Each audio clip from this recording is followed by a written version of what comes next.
পাদ যদিও প্রথম দ্বিতীয় তৃতীয় তুর্যয় কথিত যদুরু নাভিস্তথা পঞ্চময়েব ষষ্ঠ ভুজান্তরঙ্গ যুগলান্ততান্নৈ কণ্ঠস্থু রাজন নবম যদীয় মুখারবিন্দম দশম প্রফুল্লম একাদশ ললাটপট্টম শিরঃপীত দ্বাদশ এব ভাতি তমাদিদেবং করুণানিদানং তমালবর্ণং সুহিতাবতারম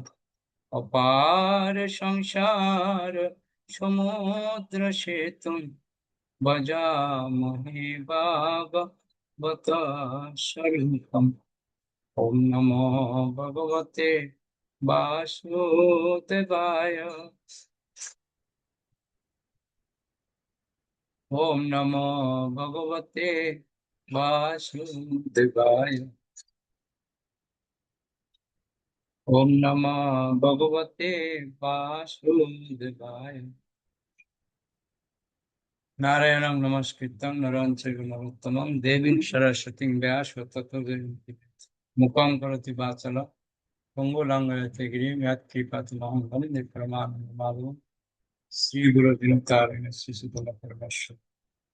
নমো ওম বিষ্ণুপদায় কৃষ্ণ বিষ্ণু শ্রীমতে জগপতি গোস্বামী নমো আচার্য পদায় ত্যাগিক পদায় গৌরগত দামোদায় নগরকান্তায় নমো ওম বিষ্ণুপদায় কৃষ্ণ বিষ্ণায় শ্রীমতে ভক্তি বেদান্ত স্বামী নমস্তে সরস্বতী দেবী গৌরবাঞ্চায় নির্বিশেষ শূন্যবাদী পাশ্চাত্য গুরুবে গৌরচন্দ্রায় রাধিকায় তদালয় কৃষ্ণায় কৃষ্ণ ভক্তায় তদ্ভক্তায়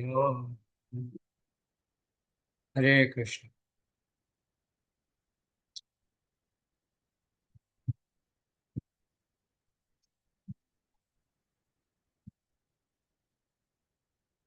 তো আজকে আমরা দ্বিতীয় অধ্যায়ে প্রবেশ করব।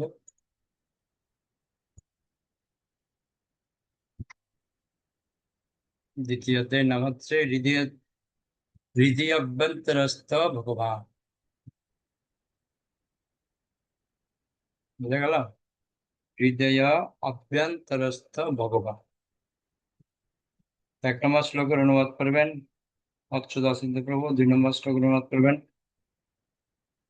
প্রাণানন্দিনী মাতাজি, 3 নম্বর শ্লোকের অনুবাদ করবেন সর্বরূপ মাতাজি, 4 নম্বর শ্লোকের অনুবাদ করবেন দয়াবতী মাতাজি। ওকে, দ্বিতীয় অধ্যায় হৃদয় অভ্যন্তরস্থ ভগবান। শ্লোক 1। শ্রী শুক উবাচ। শ্রী শুক উবাচ এবং পুরা দর্শনাত্মজনি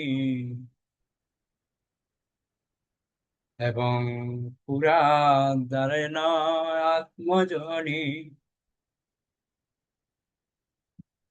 নষ্টাং স্মৃতিং প্রত্যবরোধ্যতুষ্টাৎ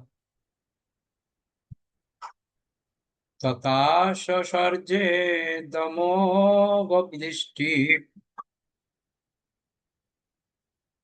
যথা পেয়াৎ প্রাক ব্যবসায় বুদ্ধি।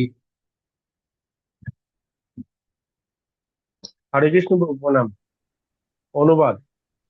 শ্রী সুখদেব গোস্বামী বললেন, বিশ্ব সৃষ্টির পূর্বে ব্রহ্মা বিরাট রূপে ধ্যান করবার মাধ্যমে ভগবানের সন্তুষ্টি বিধান করে তার লুপ্ত চেতনা ফিরে পেয়েছিলেন এবং এই বিশ্ব প্রলয়ের পূর্বে ঠিক যেমন ছিল ঠিক সেইভাবে তার সৃষ্টি করতে সক্ষম হয়েছিলেন। হরে কৃষ্ণ। ওকে, তো সুখদেব গোস্বামী বলছেন, আমরা তার আগের অধ্যায়ে আমরা ব্রহ্মা যে বিরাট রূপের ধ্যান করছিলেন, তো বিরাট রূপের বিস্তৃত বর্ণনা আমরা পেয়েছিলাম। তো তিনি ভগবানকে সন্তুষ্টি বিধান করেছিলেন এবং বিশ্ব প্রলয়ের ঠিক প্রলয়ের পূর্বে ঠিক যেরকম ছিল ঠিক সেভাবেই তার সৃষ্টি করতে তিনি সক্ষম হয়েছে। তো এখানে প্রপাত একটা কথা বলছেন, গুরুত্বপূর্ণ কথা। সেটা হচ্ছে, এখানে বলা হচ্ছে ব্রহ্মারও বিস্মৃতি দৃষ্টান্ত দেওয়া হয়েছে। ব্রহ্ম হচ্ছেন ভগবানের প্রকৃতির একটি গুণের অবতার। জড়া প্রকৃতির রজগুণের অবতার হওয়ার ফলে তিনি এই সুন্দর জড়জগৎকে প্রকাশ করার জন্য ভগবানের শক্তির দ্বারা আবিষ্ট। তথাপি অসংখ্য জীবের মধ্যে একজন হওয়ার ফলে তিনি তার সৃজনাত্মক শক্তির কথা ভুলে যেতে পারেন। ব্রহ্মা থেকে শুরু করে নগণ্য পিপীলিকা পর্যন্ত সমস্ত জীবেরাই ভুলে যাবার প্রবণতা রয়েছে। তো এখানে বলা হচ্ছে ব্রহ্মা থেকে শুরু করে পিপীলিকা পর্যন্ত। তো ব্রহ্ম হচ্ছেন, তিনি একজন গুণের অবতার। তো বলা হচ্ছে ভুলে যাওয়ার প্রবণতা ব্রহ্মা থেকে শুরু করে দেবতারা শুরু করে প্রত্যেকের মধ্যেই রয়েছে, ভুলে যাওয়ার প্রবণতা। আমরা প্রত্যেকেই চারটা ত্রুটির দ্বারা আবদ্ধ, সেটা কি? ভ্রম, প্রমাদ, বিপ্রলিপ্সা, কর্ণ। এই চারটা ত্রুটি আমরা অনেকবার আলোচনা করেছি সাতত্ব ক্লাস। এই চারটা ত্রুটির ফলে আমাদের যত রকমের সমস্যা সৃষ্টি হয়। এটা হচ্ছে 1 নম্বর। 2 নম্বর হচ্ছে, যদিও অনেক সময় আমরা ভুলে যাই ভগবানকে, কিন্তু কোনো একজন শুদ্ধ ভক্ত যখন আমাদেরকে আহ হৃদয়ের মধ্যে কৃষ্ণকে জাগরিত করে দেন, কেননা বলা হচ্ছে প্রত্যেকটা জীবের হৃদয়ে সুপ্ত কৃষ্ণ প্রেম রয়েছে, কিন্তু জাগানোর কেউ নেই। তো কোনো শুদ্ধ ভক্ত যদি আমাদের হৃদয়ে এই কৃষ্ণ প্রেম জাগিয়ে দেন, তাহলে আবার পুনরায় যে করবে। কারণ অনেক সময় বলা হচ্ছে, গীতায় বলছে যে কাঠের মধ্যে অলরেডি আগুন থাকে, তথাপিও কোনো একজন ব্যক্তি ওই কাঠের মধ্যে আগুন দিলেই তাহলে আগুনটা জ্বলবে। যেমন আগে কি হতো, কাঠে কাঠে ঘর্ষণ করলেই আগুন ধরে যেত, তার মানে কাঠের মধ্যে আগুন আছে। সেই জন্য এখানে বলা হচ্ছে, কিন্তু ভগবানের বিরাট রূপে ধ্যান করার মাধ্যমে সেই প্রবণতা প্রতিহত করা সম্ভব। তো অনেক সময় ভুলে গেলেও ভগবানের যে বিরাট রূপ রয়েছে সেটার ধ্যান করলে সবকিছু সমস্যার সমাধান হয়ে যাচ্ছে।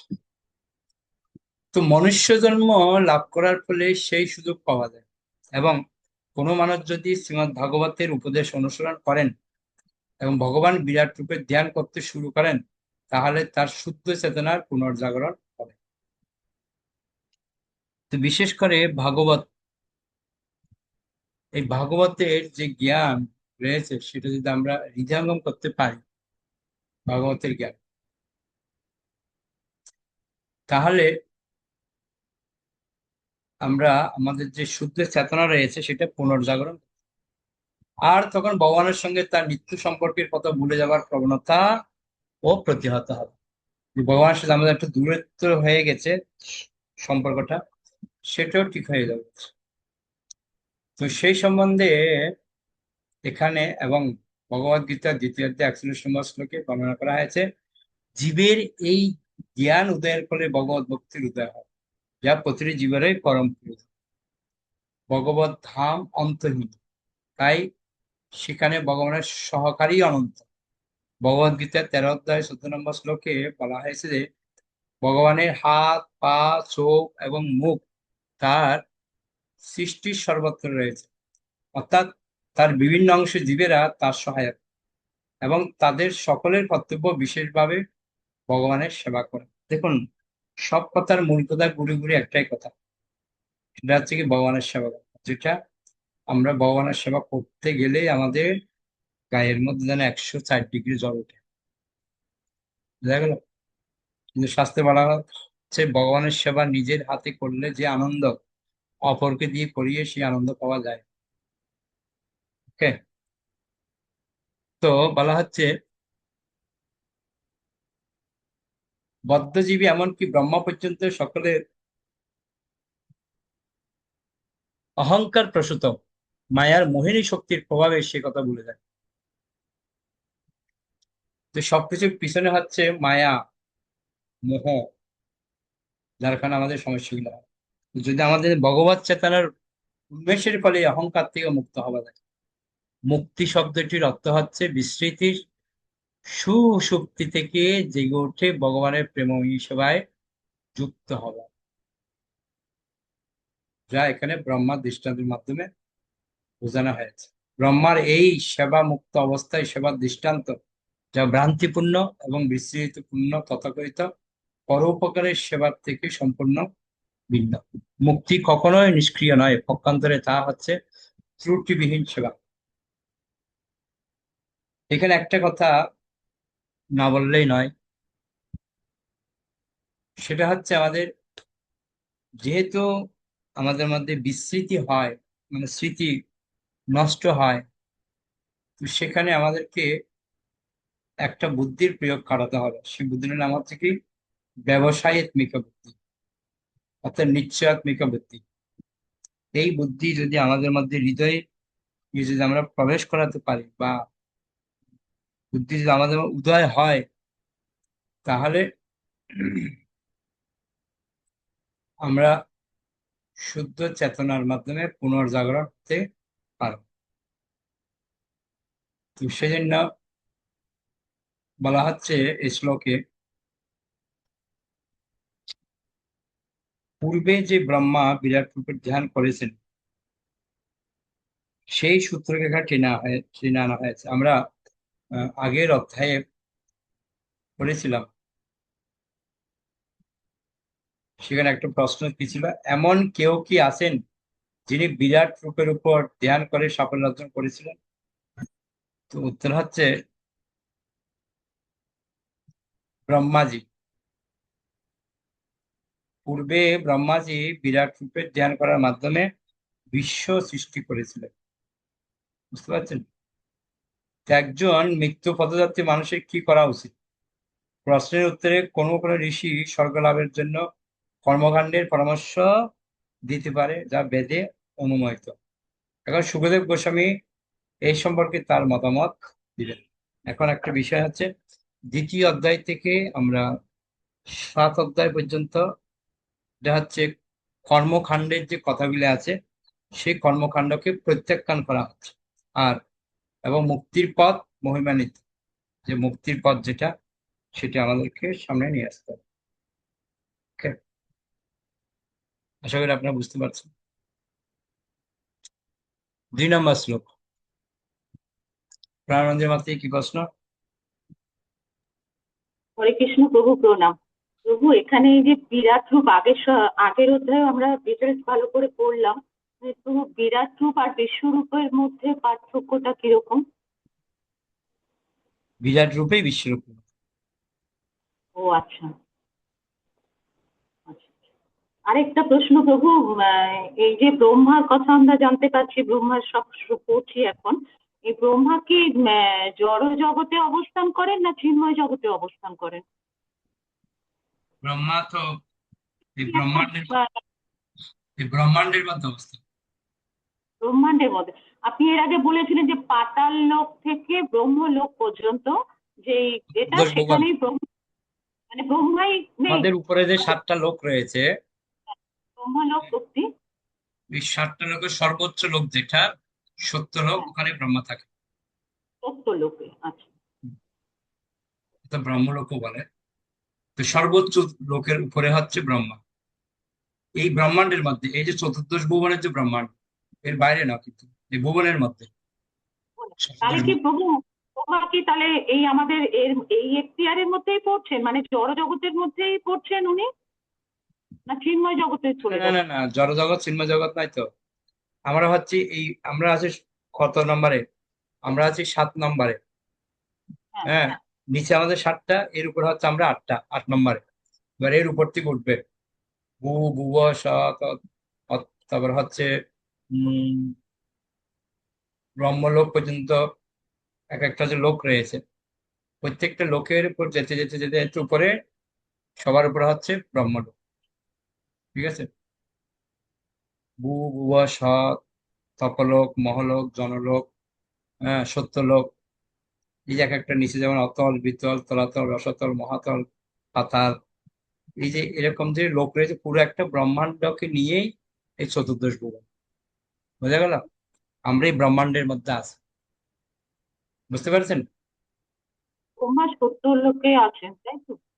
সত্য লোকে আছেন, কিন্তু প্রভু আমি ওইটাই বুঝতে পারছি না যে চিন্ময় জগৎ আর জড় জগৎটা তো মানে এই দুটো এই লোকগুলো নিয়েই তো ভাগ করা হচ্ছে নাকি? সবটাই হচ্ছে জড়জগৎ।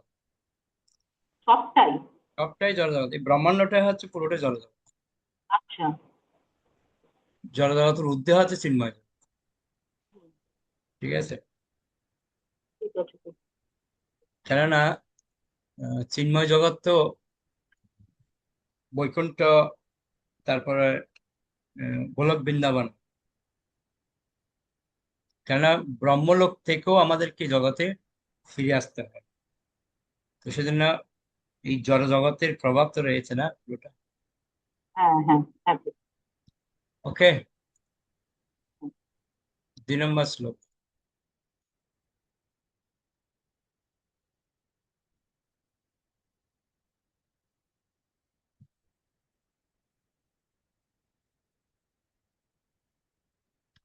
শব্দস্য হি ব্রাহ্মণ এষ পন্থা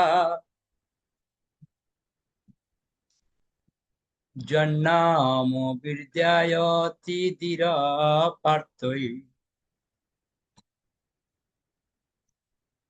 পরিভ্রমংস্তত্র ন বিদ্যতে হর্তান মায়া ময়ে বাসনায়া শয়ান। অনুবাদ করুন। হরে কৃষ্ণ প্রভু প্রণাম। অনুবাদ: বৈদিক ধ্বনির দ্বারা প্রদর্শিত পথ এতই মোহময়ী যে মানুষের বুদ্ধি স্বর্গ আদি অর্থহীন বিষয়ে ধাবিত হয়। বদ্ধ জীব স্বর্গলোকে অলিক সুখভোগের স্বপ্নে আবিষ্ট হয়, কিন্তু প্রকৃতপক্ষে সেই সমস্ত স্থানে সে কোনো রকম প্রকৃত সুখ আস্বাদন করতে পারে না। খুব সহজ একটা পয়েন্ট। হরে এই কৃষ্ণ।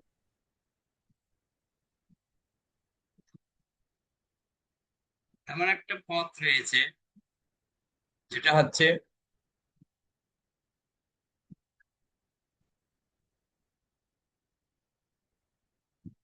এই মোহময়ী যে জগৎ, এটা হচ্ছে বদ্ধজীবদের জন্য। আমরা ভগবানের ধাম থেকে এই জগতে এসেছি কেন? না, কারাগারে আমাদেরকে নিক্ষেপ করা হয়েছে। আমরা ভোগ করার বাসনা করেছিলাম বলে আমাদেরকে এই জগতের মধ্যে প্রেরণ করা হয়েছে। তো বলা হচ্ছে অনেক সময় বিভিন্ন লোক রয়েছে, তো প্রত্যেকটা লোকের মধ্যে বিভিন্ন রকমের সুযোগ সুবিধা রয়েছে, কিন্তু সেই সুযোগ সুবিধা আপাত দৃষ্টিতে আমাদেরকে প্রকৃত সুখ দান করতে পারে না।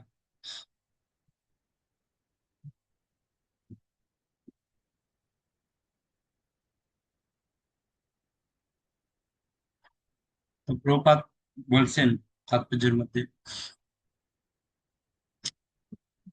এই জগতের মধ্যে যারা রয়েছে সবাই হচ্ছে বদ্ধজীব। তো বদ্ধজীবের কাজ হচ্ছে কি, যেমন আপনার হাত যদি বাঁধা থাকে, আপনি কার কাছে যাবেন? আপনি কি আরেকটা আহ বদ্ধজীব তার কাছে যাবেন যার হাত বাঁধা আছে? তো যার হাত বাঁধা আছে তার কাছে কিছু কোনো লাভ নেই, অলরেডি বদ্ধ হয়ে আছে। তাহলে আমাদেরকে অন্বেষণ করতে হবে এমন একজন ব্যক্তি যে হচ্ছে মুক্ত। তো মুক্ত আত্মার পিছনে আমাদের ছুটতে হবে। যখনই আমরা মুক্ত কোনো একটা আত্মার সন্ধান পাবো, ওই মুক্ত আত্মাই কি করে আমাকে এই বন্ধন থেকে মুক্ত করতে পারে। যে বলা হচ্ছে বদ্ধজীব সর্বদাই জড়জগৎ, এমনকি ব্রহ্মাণ্ডের শেষ সীমা পর্যন্ত সুখভোগের নানা প্রকার পরিকল্পনায় ব্যস্ত। আমরা প্রত্যেকেই সুখভোগের জন্য ছুটছি, বলছে না, সুখের লাগিয়া এ কর বাঁধিন, অনলে উড়িয়া গেল। তো সবাই সুখের পরিকল্পনা করছে, আমরা কিভাবে সুখ লাভ করা যায় এই পৃথিবীতে। যেখানে সে প্রকৃতির সম্পদগুলো যথাসাধ্য শোষণ করেছে, সেখানকার সমস্ত সুযোগ সুবিধাগুলি পাওয়া সত্ত্বেও সে সন্তুষ্ট নয়। সে চন্দ্রলোকে অথবা শুক্রলোকে যেতে চায় সেখানকার সমস্ত সম্পদ সংগ্রহ করার জন্য। তো আমরা প্রত্যেকে সুবিধা পাওয়ার জন্য লালায়িতাম।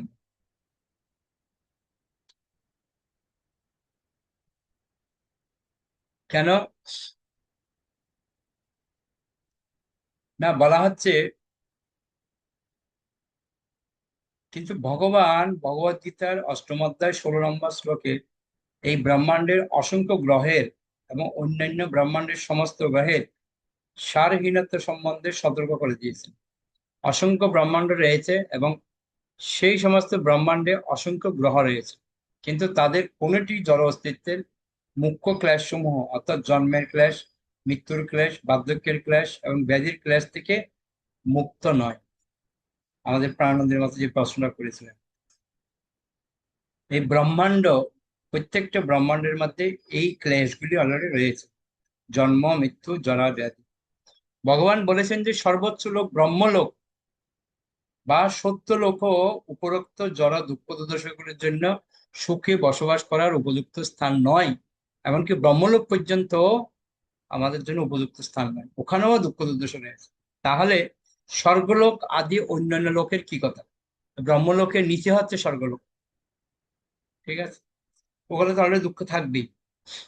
তো জন্য বলা হচ্ছে বদ্ধজীবীরা কর্মের কঠিন আইনের অধীনে এবং সেই কর্মের প্রভাবে তারা কখনো ব্রহ্মলোকে যায়, আবার কখনো পাতাল লোকে যায়। ঠিক যেমন একটি অবোধ শিশু নাগরদোলায় চড়ে কখনোই উপরের দিকে উঠে এবং কখনো নিচে নামে। তা আমরাও এই জন্ম মৃত্যু চক্রে ঘুরছি, মানে নাগরদোলার মতো, কখনো উপরে উঠছি কখনো নিচে নামছি। বুঝা গেল? তো প্রকৃত আনন্দ কোথায় রয়েছে, যে আমরা 15 অধ্যায়ে পড়ছি না, পুরুষোত্তম যোগ, যে ওখানে বলছে প্রকৃত আনন্দ হচ্ছে গোলক বৃন্দাবন। তার যে আনন্দটা আছে ওটার একটা ছায়া পড়েছে এই জগতের মধ্যে। অরিজিনালটা কিন্তু উপরে গোলক বৃন্দাবন, এখানে যা ছায়া। ঠিক যেরকম পুকুরের পাড়ে গাছ থাকলে সেম টু সেম গাছটা কোথায় দেখা যায়? জলের মধ্যে দেখা যায়। সে যদি আমরা যদি জলের মধ্যে লাফ দিই তাহলে প্রকৃত আনন্দটা পাওয়া যাবে, কিন্তু প্রকৃত আনন্দ কোথায়? উপরে। তো গোলক বৃন্দাবনে প্রকৃত আনন্দ রয়েছে। প্রকৃত আনন্দ রয়েছে ভগবত ধামে, যেখানে কাউকে জড় অস্তিত্বের দুঃখ দুর্দশা ভোগ করতে হয় না। তাই বৈদিক শাস্ত্রে কর্মকাণ্ডে যে সকাম কর্মের নির্দেশ দেওয়া হয়েছে তা জীবের পক্ষে ভ্রান্তিজনক।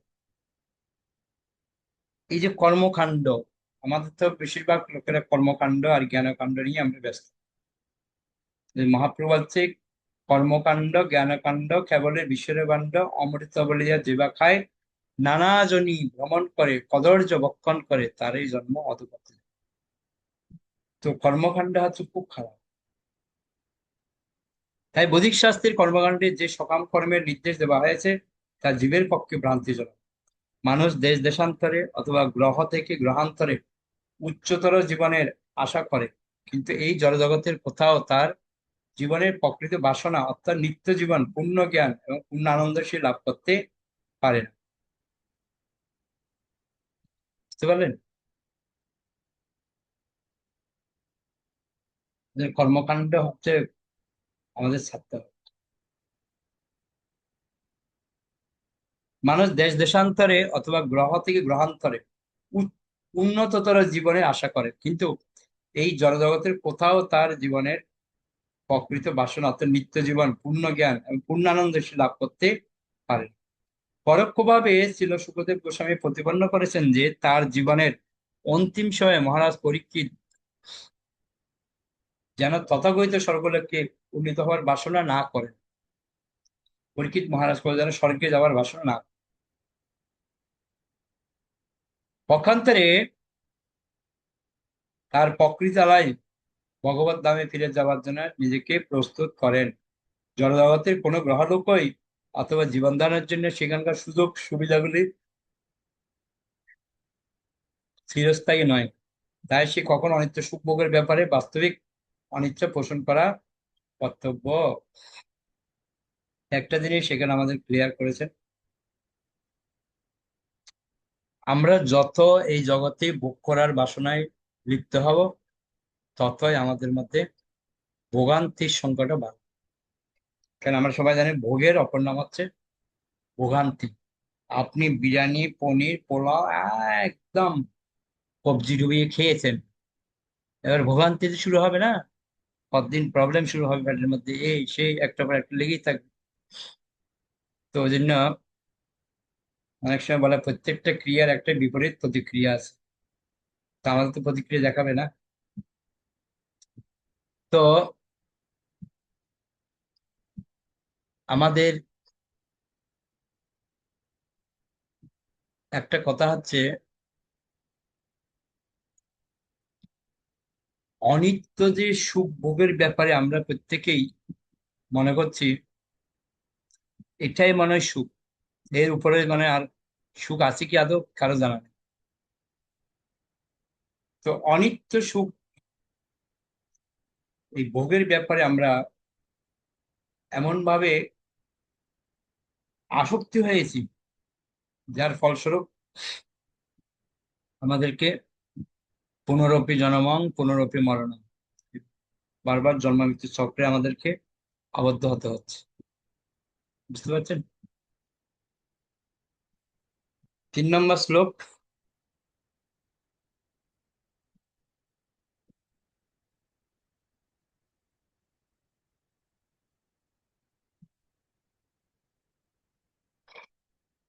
সবাই বলবেন, অত কবির নাম যাবদর্থ সেদ প্রমত্ত ব্যবসায় বুদ্ধি সিদ্ধে হর্ণ না তার্তে ন যথেত তত্র পরিশ্রমং তত্র সমীক্ষমান। অনুবাদ করুন। হরে কৃষ্ণ প্রভু প্রণাম। অনুবাদ। অতএব তত্ত্বজ্ঞানী ব্যক্তি উপাধি সম্বন্ধিত এই জগতে কেবল ন্যূনতম আবশ্যকতাগুলির জন্য প্রয়াস করবেন। তার কর্তব্য বুদ্ধিমত্তা সহকারে স্থির হওয়া এবং কখনো অবাঞ্ছিত বস্তুর জন্য কোন রকম প্রয়াস না করা, কেননা তিনি ব্যবহারিকভাবে উপলব্ধি করেছেন যে সেই সমস্ত প্রচেষ্টা কেবল অর্থহীন পরিশ্রম মাত্র। একটা কথা,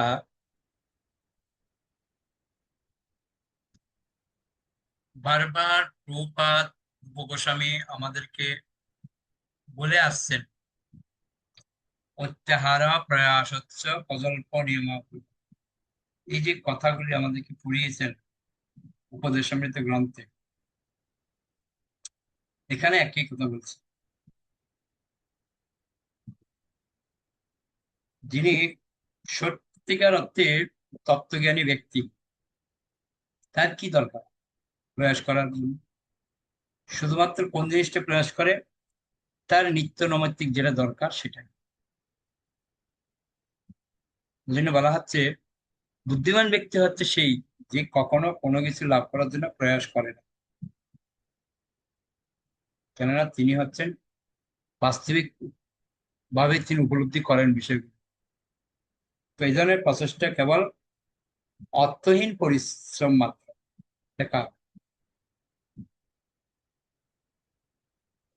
তো এখন আমরা একটা জিনিস করছি, দেখুন কর্মকাণ্ডকে কিভাবে আমরা এড়িয়ে যেতে পারি। বলছে ভাগবত ধর্ম বা শ্রীমৎ ভাগবত প্রদর্শিত পন্থা সকাম কর্মের পন্থা থেকে সম্পূর্ণরূপে পৃথক। ভগবত ভক্তরা সকাম কর্মের পন্থাকে কেবল সময়ের অনর্থক অবচয় বলে মনে করে। সমগ্র ব্রহ্মাণ্ড তথা সমগ্র জড়জগৎ কেবল সুখ স্বাচ্ছন্দ্য এবং নিরাপত্তার পরিকল্পনায় অবস্থিত হচ্ছে, যদিও সকলেই দেখতে পায় যে এই জগতে কারো অস্তিত্ব এই সুখ স্বাচ্ছন্দ্যের জন্য নিরাপদ নয়।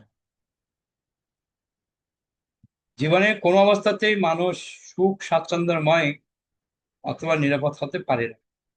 যারা অলীক জড়সভ্যতার মোহময়ী প্রগতির দ্বারা মোহিত, তারা অবশ্যই উন্মাদ।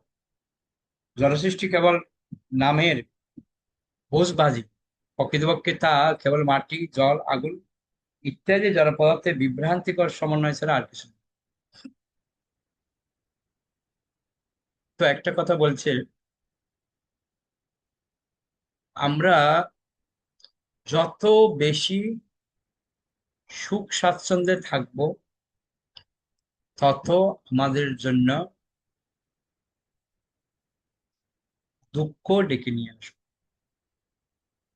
এই সুখ স্বাচ্ছন্দ্য কোনোদিন আমাদেরকে কি প্রদান করতে পারে না? সুখ স্বাচ্ছন্দ্যময় জীবন কখনো আমাদেরকে নিরাপদ দান করতে পারে না, কেননা প্রত্যেকটা জিনিসের কি আছে বলো, একটা বিপরীত প্রতিক্রিয়া আছে। যেরকম আমরা ভোগ করব তার জন্য সেরকম কষ্ট পেতে হবে। একবার একটা কাজের মেয়ে, তার খুব অভিলাষ যে আমাদের মালিকের এত সুন্দর খাট প্রতিদিন আমি পরিষ্কার করি, আমি যদি একটু ঘুমাতে পারতাম মনের আশা পূর্ণ হতো। তো একদিন মালিক তার পরিবার নিয়ে বাইরে গিয়েছে মার্কেটিং করতে। তো কাজের মেয়ে যেহেতু মালিক নেই, ও বলে আজকেই শুধু ঘুমিয়ে নিয়ে। তখন ও কি করেছে, আরামসে নরম বিছানা পেয়েছে আর বিন্দাস ঘুমাচ্ছে। ঘুমাতে ঘুমাতে এমন ঘুমিয়েছে, পুরো ঘুমিয়ে গেছে, আর খবর নেই। মালিক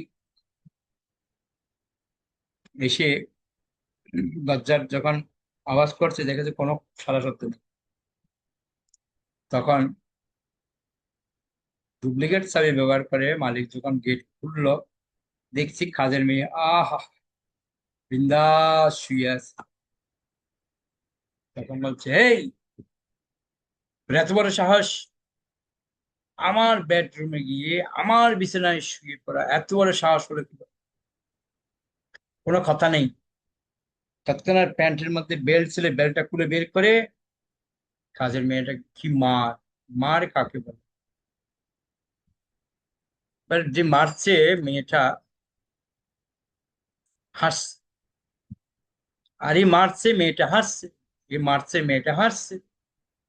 তো মালিক বলছে, আরে তোকে এভাবে মারা হচ্ছে আর তুই নাকি হাসছিস, অদ্ভুত মেয়ে দেখি তুই। বলছে, বাবু হাসি পাচ্ছে, হাসি। কেন? বলছে, আমি যদি 1 ঘন্টা ঘুমিয়ে যদি এতগুলি বেতের ভারী খেতে হয়, তুমি যে বাবু দিনের পর দিন, মাসের পর মাস, বছরের পর বছর এরকম আরামদায়ক করে ঘুমাচ্ছ, তাহলে তোমাকে কতগুলি খেতে হবে আমি হিসাব করে দেখছিলাম। আমার জন্য যদি এতগুলো হয়, তোমার জন্য কতগুলো হবে। তোমাকেও মারার জন্য প্রস্তুত হয়ে বসে আছে।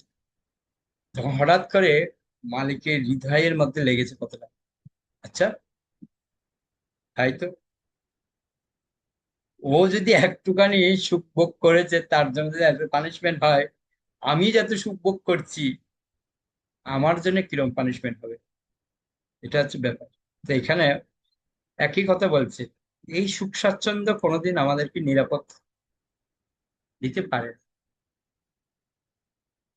জীবনের কোনো অবস্থাতেই মানুষ সুখ স্বাচ্ছন্দ্যময় অথবা নিরাপদ হতে পারে না। আমাদের পদং পদং যদ বিপদং, প্রতি পদে পদে আমাদের বিপদ। এখানে কোনোদিন আমরা নিরাপদে থাকতে পারি না। যারা অলীক জড়সভ্যতার মোহময়ী প্রগতির দ্বারা মোহিত, তারা অবশ্যই উন্মাদ। দেখবেন, কেউ যদি কোনো কিছুর প্রতি মোহিত হয় না, ওই ছাড়া দুনিয়াতে সব বেকার। ওই একমাত্র আমাদের আকার, বাকি সব বেকার। মোহের এমন একটু প্রভাব। তো জন্য বলা হচ্ছে, যারা অলীক জড় সভ্যতার মোহময়ী প্রগতির দ্বারা মোহিত, তারা অবশ্য উন্মাদ। জড়সৃষ্টি কেবল নামের বোঝবাজি, প্রকৃতপক্ষে তা কেবল মাটি, জল, আগুন ইত্যাদি জড় পদার্থের বিভ্রান্তিকর সমন্বয় ছাড়া আর কিছু নয়। বাড়িঘর, আসবাবপত্র, গাড়ি, কলকারখানা, শান্তি, যুদ্ধ, এমনকি জড় বিজ্ঞানের সর্বোত্তম সাফল্য যথা আণবিক শক্তি এবং ইলেকট্রনিক্স, এই সবাই প্রকৃতির তিনটি গুণের প্রতিক্রিয়ার প্রভাবে উদ্ভূত জড় উপাদানগুলির বিভ্রান্তিগত নাম মাত্র। যেহেতু ভগবানের ভক্তরা সে সম্বন্ধে সম্পূর্ণরূপে অবগত, তাই তারা সমুদ্রের তরঙ্গে বুদ্বুদের মতো নগণ্য অবাস্তব বস্তুসমূহের দ্বারা অবাঞ্ছিত বিষয় সৃষ্টির ব্যাপারে উৎসাহী নয়। খুব সুন্দর একটা উদাহরণ রয়েছে। মহান রাজা, নেতা এবং সৈনিকেরা ইতিহাসের পাতায় তাদের নাম লিপিবদ্ধ করার জন্য পরস্পরের সঙ্গে যুদ্ধ। কালের প্রভাবে ইতিহাসের আরেকটি যুগকে স্থান দেওয়ার জন্য তারা বিস্মৃতির অতলে তলিয়ে যায়। বুঝেছেন? কিন্তু ইতিহাস এবং ঐতিহাসিক ব্যক্তিরা যে প্রবহমান কালের কি রকম অর্থহীন উৎপাদন, সেই সম্বন্ধে বক্তারা উপলব্ধি করতে পারেন। সকাম কর্মীরা প্রভূতভাবে ধন সম্পদ, স্ত্রী, রত্ন এবং জাগতিক যশ লাভের আকাঙ্ক্ষা করেন, কিন্তু বাস্তব যারা বাস্তব জ্ঞান লাভ করেছেন, তাদের এই সমস্ত অলীক বস্তুর প্রতি কোনো রকম আগ্রহ নেই। তাদের কাছে তা কেবল সময়ের অপচয় মাত্র। যেহেতু মানব জীবনের প্রতিটি ক্ষণই অত্যন্ত গুরুত্বপূর্ণ, তাই তত্ত্বজ্ঞানী ব্যক্তিদের কর্তব্য হচ্ছে অত্যন্ত সতর্কতার সঙ্গে তার সময়ের সদ্ব্যবহার করা। তো একটা কথা হচ্ছে, সময়, আমাদের যে অফুরন্ত সময় রয়েছে, সেটা কিন্তু আমরা সদ্ব্যবহার করতে পারছি না। এখানে একটা কথা বলছি, দেখুন, যে সকাম কর্মীরা তারা জাগতিক যশ, ধন, স্ত্রী, পুত্র এগুলির পিছনে ছুটে, কিন্তু মানব জীবনের যেটা গুরুত্ব, এই সময়ের সদ্ব্যবহার করা, এটাকে আমরা করছি আদৌ? না, আমরা করছি না। তো করলে তো আমরা আনন্দের সমুদ্রে ডুবে যেতাম। কিন্তু সমস্যাটা কোথায়? সমস্যা হচ্ছে একটা, দেখ, যে আমরা এত মোহিত হয়েছি ধন সম্পদ পরিবার পরিজনের প্রতি, তাতে আমাদের যার জন্য সময় দেওয়া দরকার, সেই সময়টা আমরা বের করতে পারছি না। মানব জীবনের এক মুহূর্ত যদি জড়জগতের সুখভোগের পরিকল্পনা নষ্ট করা হয়, তাহলে কোটি কোটি স্বর্ণ মুদ্রার বিনিময়েও তা ফিরে পাওয়া যাবে। বুঝতে পেরেছেন? যে সময়টা আমরা পার করছি, সেটা আমরা শত চেষ্টা করলেও আমরা ফিরে আনতে পারবো না। তাই মায়ার বন্ধন থেকে বা জীবনের মোহময়ী কার্যকলাপ থেকে মুক্ত হতে ইচ্ছুক অধ্যাত্মবাদীকে এখানে সতর্ক করে দিয়ে বলা হয়েছে যে তিনি যেন সকাম কর্মের বাহ্যিক রূপে মোহিত না হন। বুঝতে পারছেন? বাইরের চাকচিক্য দেখিয়ে যেন আমরা কখনো মোহিত না হই।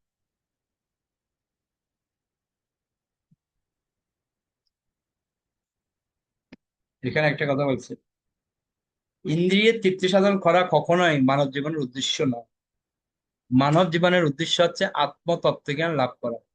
শ্রীমদ্ ভাগবতের প্রথম থেকে শেষ পর্যন্ত সেই উপদেশই দেওয়া হয়েছে। আত্ম উপলব্ধি করাই হচ্ছে মানব জীবনের একমাত্র উদ্দেশ্য। আত্মাকে উপলব্ধি করতে হবে। আত্ম উপলব্ধিটা হচ্ছে সব থেকে গুরুত্বপূর্ণ। আমরা দেহকে নিয়ে উপলব্ধি করছি, দেহ দেহ দেহের মধ্যে কতটুকু খেতে দিতে হবে, কতটুকু মাপতে হবে, কতটুকু করতে হবে, সব দেহকে নিয়ে কেন্দ্রবিন্দু। কিন্তু আত্মার যেটা দরকার, আত্ম উপলব্ধি যেটা দরকার, সেটা আমাদের মধ্যে থেকে হারিয়ে যাচ্ছে। যে সভ্যতাই পরম সিদ্ধিকে লক্ষ্যরূপে গ্রহণ করে তা কখনোই অর্থহীন বস্তু তৈরি কাজে লিপ্ত হয় না, এবং সেই প্রকার সর্বাঙ্গ সুন্দর সভ্যতা মানুষকে কেবল জীবনের ন্যূনতম আবশ্যকতাগুলি গ্রহণ করতে শেখায়, বা খারাপ সওদার সর্বোত্তম উপযোগ করার সিদ্ধান্ত পালন করার ব্যাপারে প্রস্তুত করে। আমাদের জড় দেহ এবং সেই দেহের সঙ্গে সম্পর্কিত আমাদের জীবন হচ্ছে একটি খারাপ সওদা। এবং কেননা প্রকৃতপক্ষে জীব হচ্ছে চিন্ময় আত্মা, এবং পারমাত্মিক প্রগতি হচ্ছে জীবের পরম প্রয়োজন। মানব জীবনের উদ্দেশ্য হচ্ছে সেই অত্যন্ত গুরুত্বপূর্ণ বিষয়টি উপলব্ধি করা, এবং সেই উদ্দেশ্য সাধনের জন্য অন্য উদ্দেশ্যে শক্তির অবচয় না করে ও জড় সুখভোগের প্রতি উন্মত্ত না হয়ে ভগবানের দানের উপর নির্ভরশীল থেকে জীবন দানের জন্য যতটুকু প্রয়োজন ঠিক ততটুকুই গ্রহণ করা। এই কথাটা হচ্ছে সব কথার মূল কথা। বুঝতে পারছেন? যতটুক না হলেই নয়, জীবন ধারণের জন্য যতটুক দরকার এতটুকুই থাকা ভালো। অতিরিক্ত প্রয়াস আমাদের জীবনে দুঃখ বয়ে নিয়ে আসে। ভগবান যা দিয়েছে তাতে যদি সন্তুষ্ট থাকি, আর কি চাই? একটা মানুষের জীবনে দরকার কি? একটা থাকার জায়গা, আর একটা হচ্ছে খাওয়া, আর একটা হচ্ছে বাসস্থান, আর হচ্ছে বস্ত্র। বলে না বাংলায়, অন্ন বস্ত্র বাসস্থান। এই তিনটে জিনিস যদি একদম মানুষের থাকে, আর চিন্তা কি? কিসের চিন্তা? সে বিন্দাস চলতে পারে। কিন্তু সমস্যা একটাই, আমাদের লোভ বেশি, যার কারণে আমরা এগোতে পারছি না। যিনি বলছে, জড় সভ্যতার প্রগতিকে বলা হয় আসরিক সভ্যতা, যা পরিণামে যুদ্ধ এবং অভাবে পর্যবসিত হয়। পরমাত্মবাদীদের এখানে বিশেষভাবে সতর্ক করা হয়েছে যে তারা যেন তাদের মনকে স্থির করেন, যাতে উচ্চতর চিন্তাধারা সমন্বিত সরল জীবন যাপনে যদি প্রতিকূলতা আসে, তাহলে যেন তারা তাদের দৃঢ় সংকল্প থেকে একটু বিচলিত না হন। এই লাইনটা প্রত্যেকটা বক্তে লিখে রাখা উচিত। শুধু লিখে রাখলে হবে না, হৃদয়ে পালন করা উচিত। স্থান,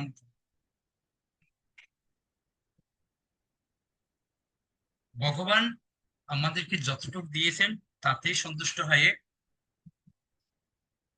যদি আমরা উচ্চতর চিন্তাধারা নিয়ে আমরা সরল জীবন যাপন করি, তার মধ্যে যদি যত বাধা বিপত্তি যতই প্রতিকূল আসুক না কেন, আমরা যেন কখনো এই দৃঢ় সংকল্প থেকে একটু বিচলিত না হই। এই দৃঢ় সংকল্পের কথা আমরা গত রবিবার ক্লাসে বলেছিলাম। দৃঢ় সংকল্প দুটো উদাহরণও দিয়েছিলাম। দৃঢ় সংকল্পের কার মনে আছে দুটো উদাহরণ? দৃঢ় সংকল্পের কথা একটা হচ্ছে চড়ুই পাখির উদাহরণ, আর একটা হচ্ছে গঙ্গাকে এই জগতে অবতরণ করা। কে? সাগর। এই যে গঙ্গাকে যে কিভাবে নিয়ে আসছে তার পূর্বপুরুষেরা, প্রত্যেকের যে কিরকম পরিস্থিতি হয়েছিল ভাবুন তো। ভগীরথ যখন গঙ্গাকে আনয়ন করছে, তাকে কত বাধা বিপত্তি সহ্য করতে হয়েছে। জন্মমণি তো পুরো গঙ্গাকে খেয়ে নিয়েছিল, পরে আবার মা যখন পিতা যখন সম্বোধন করে তখন ছেড়েছে। তো ওর যে দৃঢ় প্রতিজ্ঞা ছিল আমি গঙ্গাকে নিয়ে আসবই, আর যে চড়াই পাখির দৃঢ় প্রতিজ্ঞা ছিল আমি সমুদ্রকে শুকাবই, এই দৃঢ় প্রতিজ্ঞা যদি থাকে আমাদের তাহলেই সম্ভব। তো সেজন্য এখানে বলছে যতই প্রতিকূল আসুক না কেন দৃঢ় প্রতিকূল থেকে যেন আমরা বিন্দু মাত্র যেন বিচলিত না হই। এটাই হচ্ছে সমস্যা, আমরা একটুতেই বিচলিত হয়ে পড়ি। বুঝতে পারছেন? জড়জাগতিক ইন্দ্রিয় তৃপ্তির সঙ্গে ঘনিষ্ঠভাবে যুক্ত থাকা অধ্যাত্মবাদীদের পক্ষে আত্মহত্যার পন্থা, কেননা এই প্রকার পন্থা জীবনের চরম উদ্দেশ্য সাধনে বিঘ্ন সৃষ্টি করবে। সুখদেব গোস্বামী মহারাজ পরীক্ষিতের সঙ্গে সাক্ষাৎ করেছিলেন, যখন মহারাজ পরীক্ষিত সেই সাক্ষাতের প্রয়োজন অনুভব করেছিলেন। অধ্যাত্মবাদীদের কর্তব্য হচ্ছে প্রকৃত মুক্তির অভিলাষী ব্যক্তিদের সাহায্য করা এবং মুক্তির উদ্দেশ্য সাধনে সহযোগিতা করা। এখানে লক্ষণীয় বিষয় হচ্ছে যে মহারাজ পরীক্ষিত যখন একজন মহান রাজারূপে রাজ্য শাসন করছিলেন, তখন সুখদেব গোস্বামী তার সঙ্গে সাক্ষাৎ করেননি। অধ্যাত্মবাদীদের কার্যকলাপ পরবর্তী শ্লোকে বিশ্লেষণ করা হয়েছে। তো এখান থেকে আমাদের একটা জিনিস প্রভুপাদ শিখিয়েছে, সিম্পল লাইফ আর হাই থিঙ্কিং, উচ্চতর চিন্তাধারণা করতে হবে। শ্লোক 4, সত্যাঙ্কিত কিং কশিপো প্রয়াসই বাহৈ সসিদ্ধে উপবর অনৈকিম সত্যাঞ্জলয় কিং পুরুষাদান্য পাত্র্যা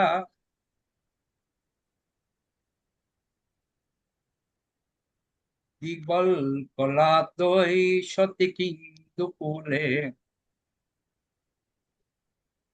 অনুবাদ করুন। হরে কৃষ্ণ প্রভু। ভূমিরূপ শয্যা থাকতে শয়নের জন্য খাট এবং পালঙ্কের কি প্রয়োজন? বাহু থাকতে উপাদানের কি প্রয়োজন? আর যখন অঞ্জলি বর্তমান তখন বহুমূল্য পাত্রেরই বা কি প্রয়োজন? দিক ও বৃক্ষ বল্কাদি থাকতে বস্ত্রের কি প্রয়োজন?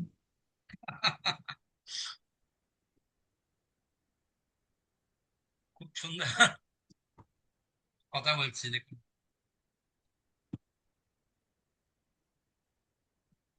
একটা কথা এখানে ব্যাখ্যা করছে, ন্যূনতম প্রয়োজন, ন্যূনতম প্রয়োজন। প্রভুপাদ বলছে তাৎপর্য দেখুন, দেহ রক্ষার জন্য জীবনের আবশ্যকতাগুলি অনর্থক বৃদ্ধি করা উচিত নয়। আমরা প্রয়োজনে যতটুকু নয় তার থেকে বেশি আমরা ভোগ করার প্রতি আসক্ত হব। যেমন উদাহরণ দিচ্ছি,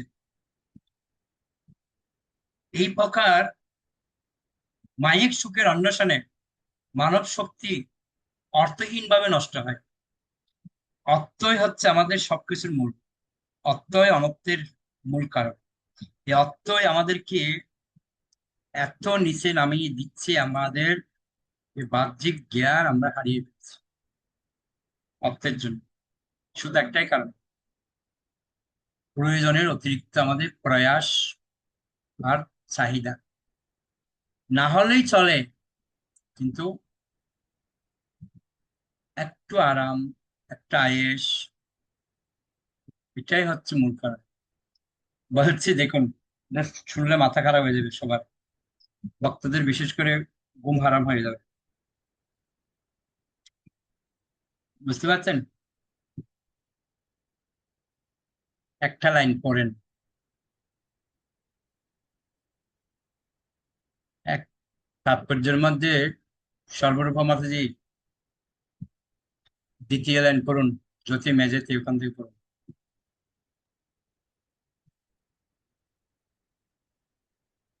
হরে কৃষ্ণ প্রভু প্রণাম। পারেন? ইন্দ্রিয় তৃপ্তি সাধনের উদ্দেশ্য চাকচিক্যপূর্ণ পাশবিক সভ্যতার প্রগতিতে যদি মেজেতে আত্ম- ওখান থেকে পড়ুন তাৎপর্য। প্রথম থেকে প্রভু। 4 নম্বর শ্লোকের তাৎপর্য। 4 নম্বর শ্লোকের তাৎপর্যটাই পড়তেছে, আপনি তো দ্বিতীয় লাইন মাতাজি, দ্বিতীয় লাইন। দেহ রক্ষার জন্য জীবনের আবশ্যকতাগুলি অনর্থক বৃদ্ধি করা উচিত নয়। আপনি এই কোথায় প্রকার চলে গেছেন? ঠিক আছে স্যার। উজ্জ্বল মাতাজি পড়ুন। হরে কৃষ্ণ প্রণাম। যদি মেঝেতে শয়ন করা যায় তাহলে সুন্দর পালঙ্কের অথবা নরম গদির অন্বেষণ করা কি লাভ? ওকে মানুষ ওকে যদি ওকে ওকে উপাদান ব্যবহার না করে প্রকৃতির দেওয়া তার নরম বাহুর আশ্রয়ের বিশ্রাম করতে পারে, তাহলে উপাদানের অন্বেষণ করা কোনো প্রয়োজন নেই। আমরা আছে যদি ঠিক আছে ঠিক আছে। হরে কৃষ্ণ। কি বুঝলেন? এই যে কথাটা তবু এখানে বলছে মেঝেতে শয়ন করে যদি যায় তাহলে পালঙ্কের প্রয়োজন হয় না। আমরা পালঙ্কের অন্বেষণ করতে গিয়ে আমরা দুঃখ কষ্ট আরো ভোগ করি। আর মানুষ যদি উপাদান ব্যবহার না করে প্রকৃতির দেওয়া তার নরম বাহুর আশ্রয়ের বিশ্রাম করতে পারে, তাহলে উপাদানের অন্বেষণ করার কোনো প্রয়োজন নেই। তো এখানে উপাদানটা মানে বাহু আর কি। একটা জিনিস এখানে বলছে,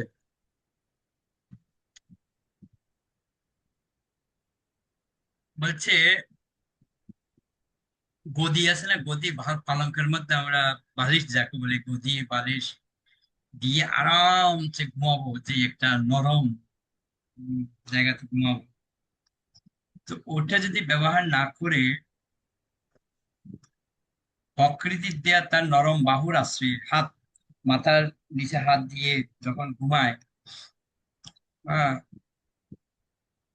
তাতে কোনো অসুবিধা নরম থাকার বাহুর আশ্রয় বিশ্রাম করতে পারে, তাহলে কোনো উপাদান নেই। আগেরকার দিনে তো আমরা দেখতে পাই মুনি ঋষি থেকে আহ সবাই, গৃহস্থ থেকে শুরু করে সবাই এভাবে জীবনযাপন করত। কিন্তু এখন এমন একটা পরিস্থিতি হয়ে দাঁড়িয়েছে যে আমরা আয়েশ আরাম না হলে আমরা ঘুমাতে পারছি না। কিন্তু এই 4 মাস যখন চাতুর্মাস্য হয়, এই 4 মাস কিন্তু বিভিন্ন ভক্তরা বিভিন্ন ধামের মধ্যে গিয়ে তারা নিচেই ঘুমায়, মাদুর পেতে নিচেই ঘুমায়, তপস্যা যারা করে তাদের কোনো বিছানাই নেই, নিচেই ঘুমায়। তো এখানে একটা জিনিস আমাদেরকে শেখাচ্ছে,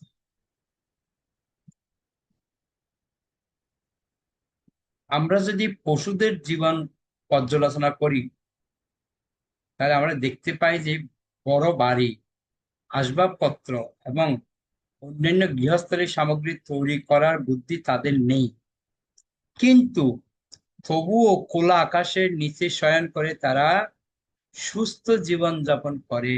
আমরা এত আরাম আয়েসে ঘুমিয়েও আমাদের ঘুম আসছে না, ওষুধ খেতে হচ্ছে। কিন্তু আমাদের বাহ্যিক যারা রয়েছে তাদের জীবনটা একটু চিন্তা করে আমরা, তারা জানে না কিভাবে রান্না করতে হয়, তথাপি তারা অনায়াসে মানুষদের থেকে অধিক সুস্থ জীবনযাপন করে। তার অর্থ এই নয় যে মানব সভ্যতা পশু জীবনে ফিরে যাবে, আবার উল্টো বুঝবেন না কেউ।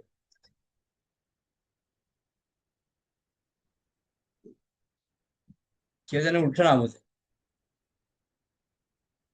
কোন রকম সংস্কৃতি, শিক্ষা এবং নীতিবোধহীন হয়ে মানুষেরা নগ্ন হয়ে জঙ্গলে বাস করবে।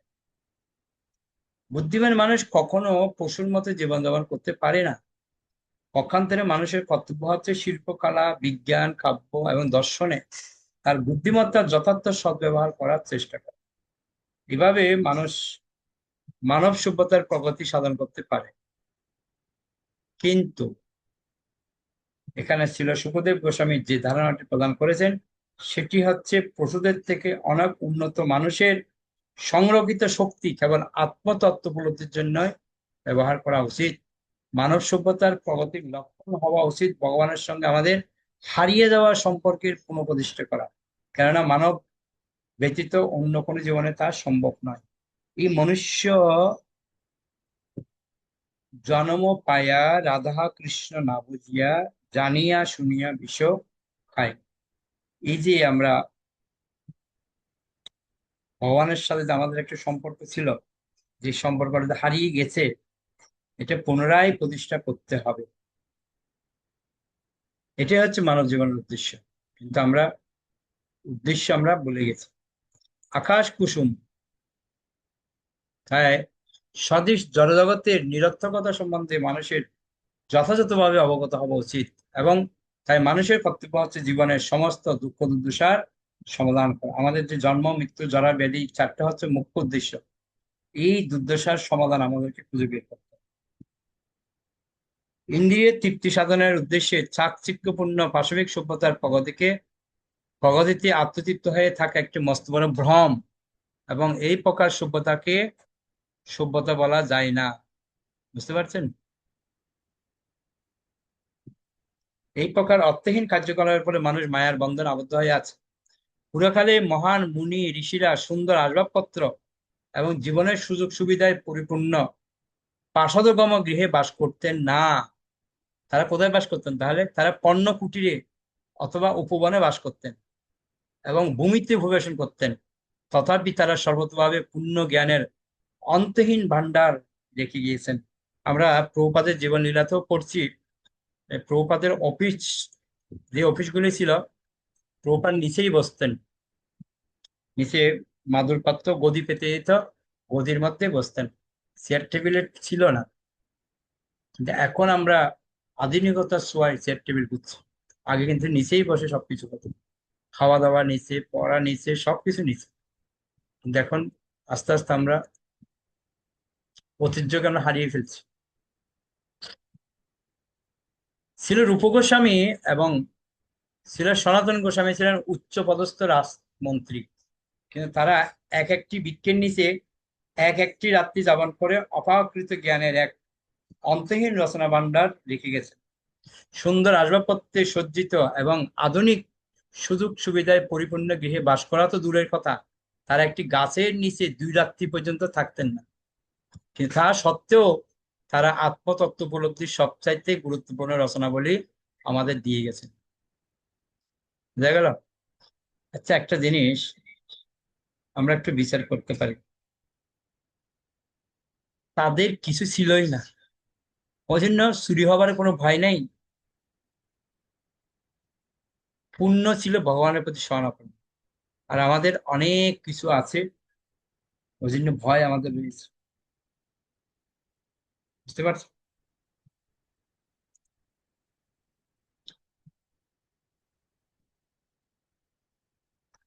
জীবনের তথাকথিত সুযোগ সুবিধাগুলি প্রকৃতপক্ষে সভ্যতার প্রগতির অনুকূল নয়, পক্ষান্তরে তারা এই প্রগতিশীল জীবনের প্রতিবন্ধক।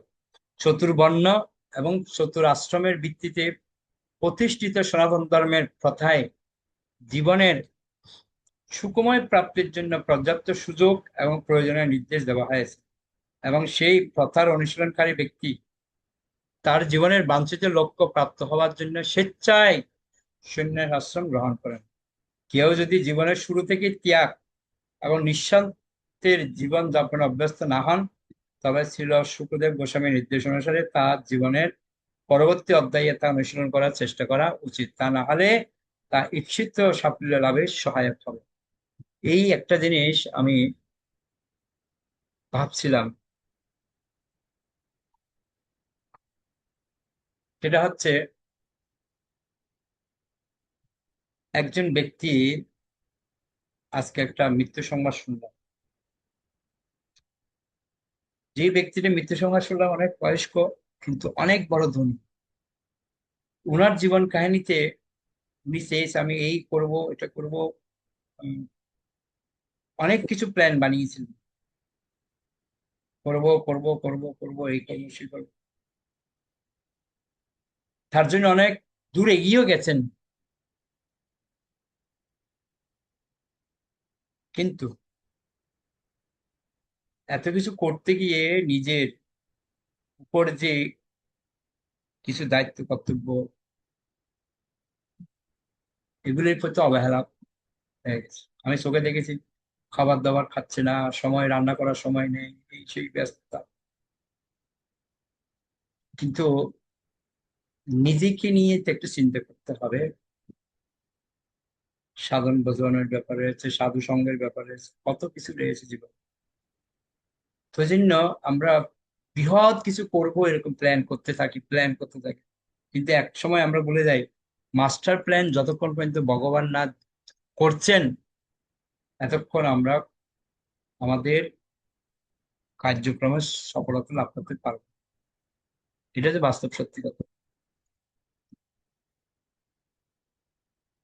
সেজন্য আমাদের প্রত্যেককেই একটা জিনিস মাথায় রাখতে হবে, এই শ্লোক থেকে আমরা একটা সিদ্ধান্ত আসতে পারি,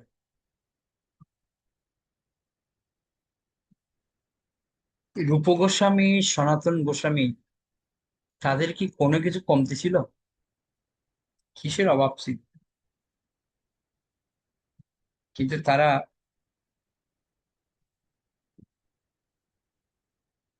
এই জগতের ঐশ্বর্য ছেড়ে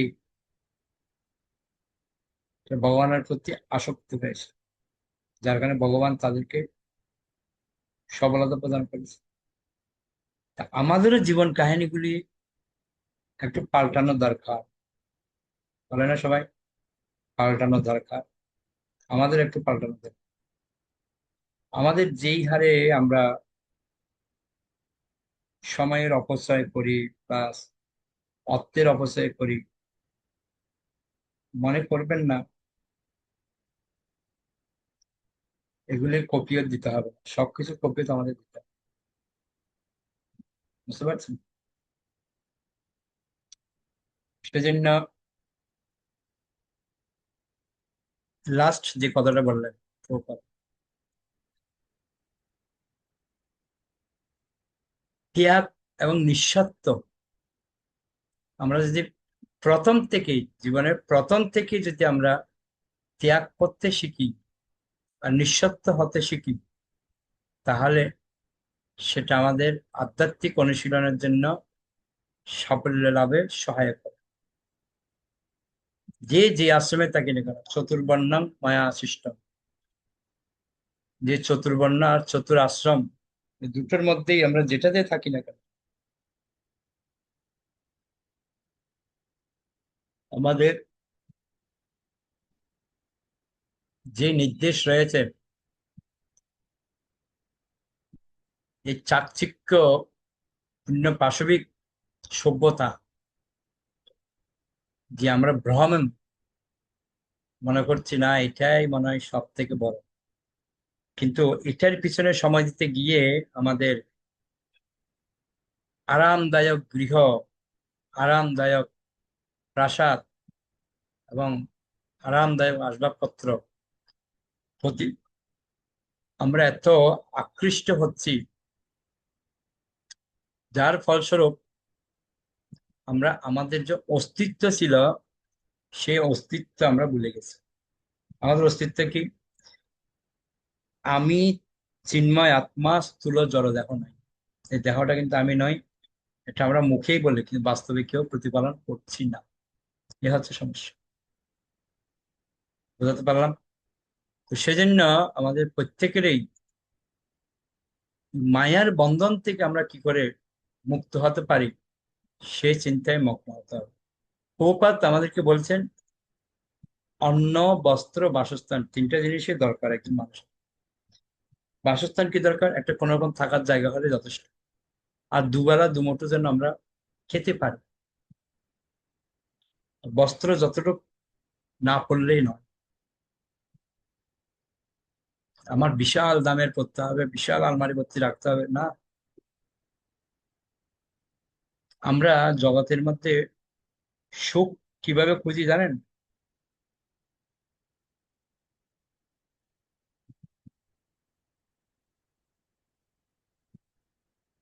এর পিছনে কারণ কি?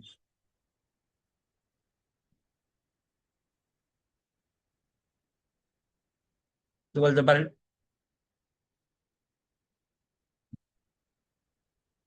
কে বলতে পারেন? হুম, সুনীল ম্যাডাম মাতাজি বলুন। আমার প্রশ্নটা বুঝেছেন আপনি? হরে কৃষ্ণ প্রভু, প্রণাম।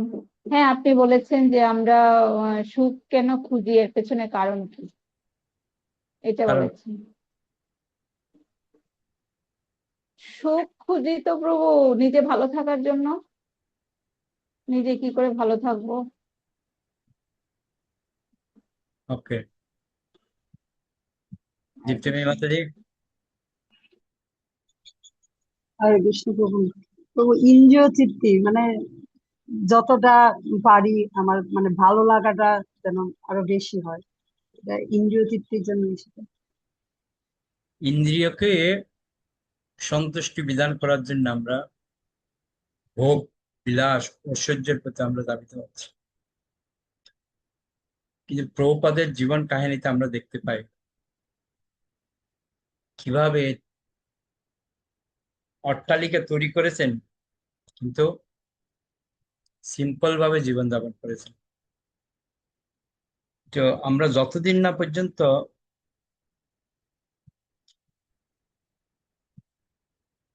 কয়েকটা জিনিস বুঝতে না পারি তাহলে খুব মুশকিল। যেমন একটা উদাহরণ আমি আপনাকে বলছি। বলছে, সামনের শ্লোক আমরা আর ভালো পাবো, আমি জাস্ট একটা হালকা বলছি, আপনারা খেয়াল করবেন। বলছে, সত্যাঙ্কিত কিং প্রসীপ প্রয়াসই, অর্থাৎ ভূমিরূপ শয্যা থাকতে খাট পালঙ্কের কি প্রয়োজন। বুঝতে পারছেন? মানে মাটি থাকতে, এত সুন্দর ঘুমানোর জায়গা মাটিতে, তাহলে এত শয্যা, খাট পালঙ্কের কি দরকার। দ্বিতীয় বলছে, বাহুর সসিদ্ধে উপবহর নয় কিম, বাহু থাকতে উপাদান বালিশ কেন। বাহু মানে হাতের, এরকম করে মাথার নিচে দিয়ে ঘুমাতে হয়। মাথার নিচে বাহু দিয়ে না ঘুমিয়ে কেন আমরা বালিশ ব্যবহার করছি। সত্যঞ্জলয় কিং পুরুষ ধান্য পাত্রা, অর্থাৎ অঞ্জলি থাকতে পাত্র কেন। তারপর বলছে, দীঘল কলাদয় সতী কিং দুকুলয়, বৃক্ষ বলকাদা থাকতে বস্ত্র কেন। আগে তো বৃক্ষের যে বাকল পড়তো না। চিরানি কিংপতি ন সন্তি, পথে কি জীর্ণ বস্ত্র পরে নেই। আগামী ক্লাস আমরা পাবো বৃক্ষেরা কি ফুলমল দান করে না, নদীগুলি কি শুকিয়ে গেছে, পর্বতে গুহাগুলি কি রুদ্ধ হয়ে গেছে, ভগবান কি শরণাগতকে আর রক্ষা করছেন না, ঋষিরা কেন ধনী ব্যক্তিদের তোষামত করতে যায়। বুঝতে পারছেন? তার মানে কৃষ্ণের প্রতি ভরসা নেই। বুঝতে পারলেন? দীপ্তি মাতা কিছু বলছেন? হরে কৃষ্ণ প্রভু। প্রভু, এখানে যে বলছিল যে মানে অঞ্জলি জিনিসটা কি, এটা একটু বুঝতে পারছি না। আর বলছি যে যে মাটিতে শোয়ার কথা, কিন্তু এখনকার মানে আমরা যদি মাটিতে শুই তাহলে দেখা যায় আরো মানে অবস্থা খারাপ হয়ে যায়। যে এটা কি মানে আরো আগের থেকে আমরা অভ্যাস করার কথা বলছিল? অবশ্যই। অঞ্জলি মানে হচ্ছে হাতের তালু। আচ্ছা আচ্ছা। হাতের তালুতে, হাতের তালু থাকতে পাত্র কেন। কেন পাত্র বলুন তো? আমরা তো এত এত খাই, বড় বড় আইটেম খাই, অনেকগুলি আইটেম খাই, অনেকগুলি খাই, ওই জন্য আমাদের পাত্র নেই। আগে তো এরকম ছিল না, হাতের মধ্যেই খেতেন, পাতায় খেতেন। এখন তো পাতায় খেলে বিশাল পাতা লাগে। তো আগে প্রকৃতির উপর মানুষ নির্ভরশীল ছিল, কিন্তু এখন আমরা প্রকৃতিকে খাটিয়ে তার থেকে নির্যাসটা বের করে ওটা আমরা ভোগ করার চেষ্টা করছি। আর যে কারণে আমাদের জীবনে দুঃখই আর দুঃখ, দুঃখ আর দুঃখ নেমে আসে। বুঝতে পারলেন? এই হচ্ছে বিষয়। এই অধ্যায়টা ভক্তদের জীবনের জন্য খুব গুরুত্বপূর্ণ। বুঝতে পারছেন? প্রত্যেকটা বিষয় আমাদের ব্যাখ্যা করছে। আগামী শ্লোকের মধ্যে আমরা আরো সুন্দর ব্যাখ্যা পাবো আশা করছি। ওকে, অনেক ধন্যবাদ। আরো কোনো প্রশ্ন, বুঝতে কোনো অসুবিধা? নাহলে আমরা এখানে শেষ করি বৈষ্ণব প্রণাম দিয়ে। বাঞ্ছা কল্পতরুভ্যশ্চ কৃপা সিন্ধুভ্যেব চ পতিতানাং পাবনেভ্যো বৈষ্ণব বৈষ্ণববৃন্দা কি জয়। নিতাই গৌর প্রেমানন্দে।